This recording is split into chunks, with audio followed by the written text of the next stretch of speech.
From your most watched, most trusted weather source, here's your certified, most accurate first alert forecast.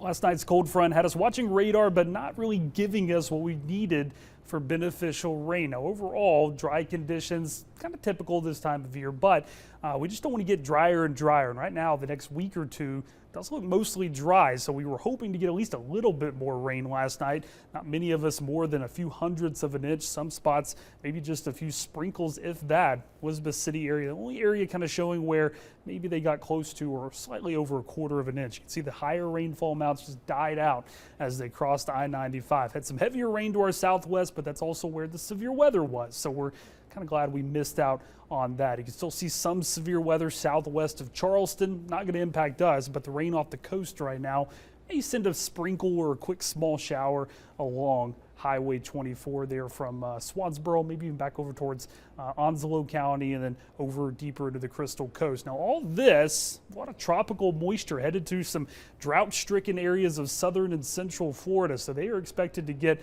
a lot of rain over the next few days. And that times up with kind of where we see that first tropical cyclone origin area show up in June. I'm bringing this up because there's just a lot of tropical moisture down to the south. Now, we continue to get cold fronts, so anything down to our south not really expected to impact us, but that also means we miss out on some of that beneficial rain. You see one little area of low pressure trying to develop off the coast of Georgia, the Carolinas.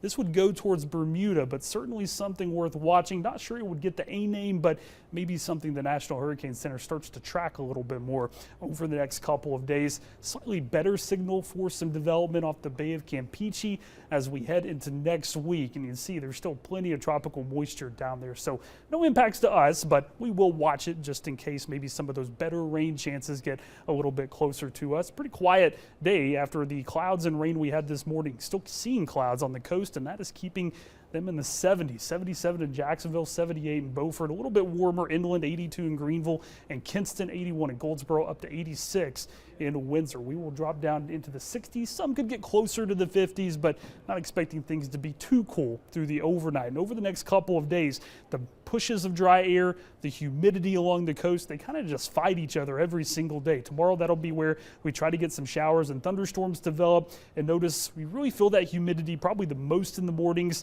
and then by the afternoon, the air is dry enough to where we don't really notice it until maybe Thursday into Friday as some of that better humidity starts to fight back a little bit harder, and we start to get maybe some higher dew points and definitely some warmer overnight temperatures. Highs in the 80s and overnights in the 70s, but up to 75 by Saturday morning. That could lead air temperature close to the 90s along the coast. That means we will be in the 90s. Further inland could happen as soon as Friday, and maybe making it to the mid-90s on Saturday.